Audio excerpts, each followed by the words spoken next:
Hello students, मैं doctor प्रीति सक्सेना। जैसा कि आप लोगों को पता है कि कोविड-19 के तहत आप लोगों का सारा ये लॉकडाउन है और आपके लोगों की एजुकेशन पर बहुत इफ़ेक्ट पड़ रहा है। इसी के लिए मैं आज आप लोगों को बीकॉम थर्ड ईयर के स्टूडेंट्स के लिए टॉपिक लेकर आई हूँ, जो है मेरा टॉपिक है ऑडिटिंग। ठीक है, आज मैं आप लोगों को ऑडिटिंग के बारे में एक्सप्लेन करूँगी, जो कि बीकॉम फाइनल के स्टूडेंट्स के लिए है।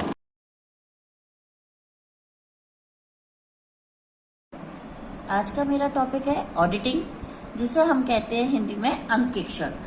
अंकेक्षण क्या है कि अंकेक्षण किसी संस्था की लेखा पुस्तकों की एक ऐसी जांच है जो कि एक योग्य, निष्पक्ष या विवेकशील व्यक्ति द्वारा की जाती है, जिसकी प्रमाण पत्रों के आधार पर, सूचनाओं के आधार पर वह एक रिपोर्ट प्रस्तुत करता है और जिसे मान्य समझा जाता है।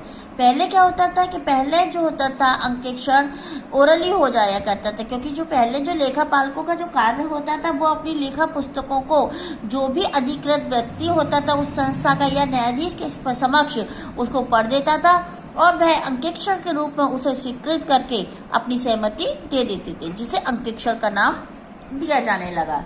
लेकिन आज के आधुनिक युग में व्यवसाय का आकार इतना बड़ा हो गया है कि अंकेक्षण का उद्देश्य काफी व्यापक हो गया है, क्योंकि व्यवसायी संगठनों के विभिन्न स्वरूप जैसे एकांकी व्यापार, जो अकेले एक ही व्यक्ति द्वारा किया जाता है, साझेदारी संस्थाएं और कंपनियों में नकद व उधार क्रय व बिक्री की मात्रा अत्यधिक बढ़ गई है, जिसकी सही जांच के लिए अंकेक्षण का करना अनिवार्य हो गया है। अंकेक्षण का आशय केवल लेखांकन संबंधी पुस्तकों की जांच करना ही नहीं है, बल्कि लेखों की शुद्धता व सत्यता का भी पता लगाना होता है। जब कोई व्यवसायी यह जानकारी प्राप्त करना चाहता है कि उसकी लेखा पुस्तकें सत्य एवं वास्तविक स्थिति प्रकट करती हैं या नहीं करती हैं, तो वह उन पुस्तकों की जांच किसी अंकेक्षण से कराना चाहता है और पूरी जांच पड़ताल के बाद अंकेक्षण लेखा पुस्तकों की शुद्धता एवं सत्यता के संबंध में अपना प्रतिवेदन यानी कि एक रिपोर्ट प्रस्तुत करता है, रिपोर्ट बनाता है, फिर उसे प्रस्तुत करता है और इसी प्रक्रिया को अंकेक्षण कहते हैं। ऑडिटिंग करने के लिए किसी विशेष योग्यता का होना आवश्यक है।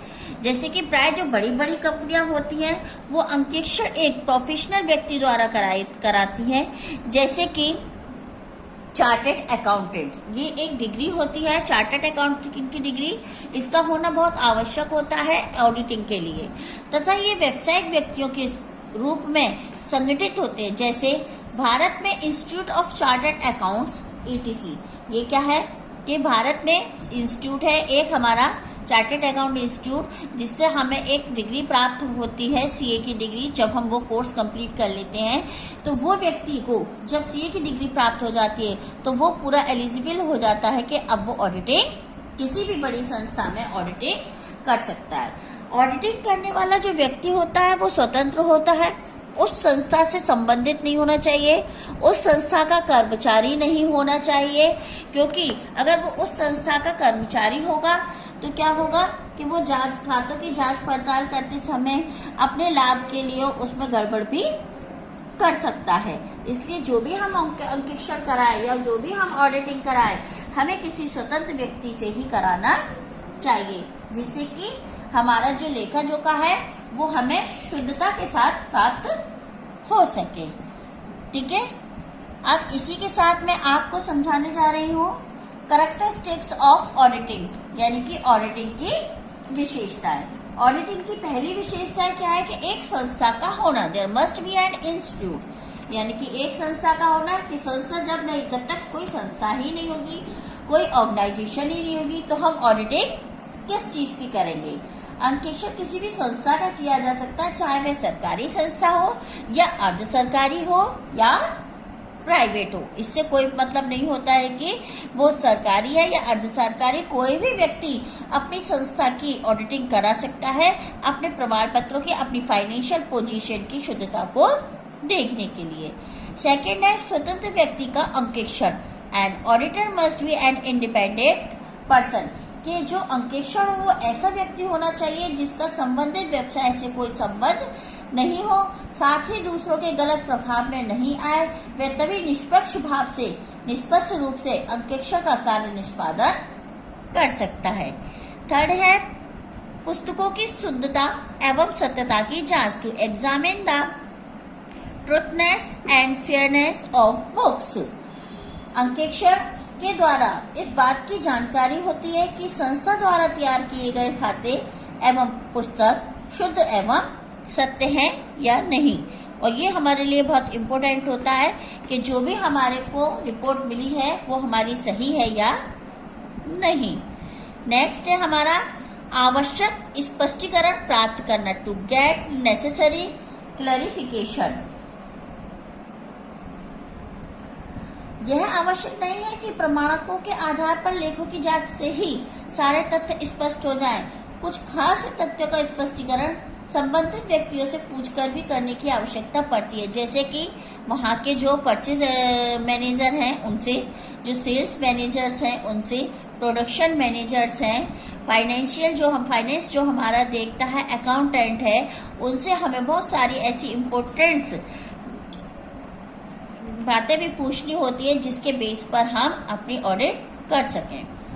नेक्स्ट आता है निश्चित अवधि, सर्टेन पीरियड। अंकेक्षण का एक निश्चित अवधि की खाता पुस्तकों की जांच से संबंधित होता है, यानी कि जो अंकेक्षण होता है ये नहीं कि हमारा जब मन करा हर दूसरे दिन, हर 5वें दिन, हर वीकली हम इसका अंकेक्षण करें। नहीं, अंकेक्षण के लिए हम एक डेट निश्चित करते हैं, एक सर्टेन पीरियड करते हैं कि हमें अपने खातों की हर 6 मंथ पे रिपोर्ट चाहिए या ईयरली रिपोर्ट चाहिए या 2 ईयरली रिपोर्ट चाहिए, इस तरह से। नेक्स्ट एंड लास्ट आता है मेरा प्रतिवेदन यानी कि रिपोर्ट। रिपोर्ट क्या होती है कि जब हमारा जो अंकेक्षक होता है यानी कि जो हमारे संस्था की ऑडिटिंग कर रहा है वो इस बात से संतुष्ट हो जाता है कि जो भी उसने जांच पड़ताल करी है वो बिल्कुल सही है और शुद्ध है, तो संस्था की लाभदायकता, आर्थिक स्थिति, लेखक पुस्तकों की जांच आदि करने के बाद वो एक प्रतिवेदन प्रस्तुत करता है यानी कि एक रिपोर्ट तैयार करता है और उसी रिपोर्ट को हम अंकेक्षण का प्रतिवेदन कहते हैं यानी कि रिपोर्ट ऑफ ऑडिटिंग कहते हैं। Okay, thank you.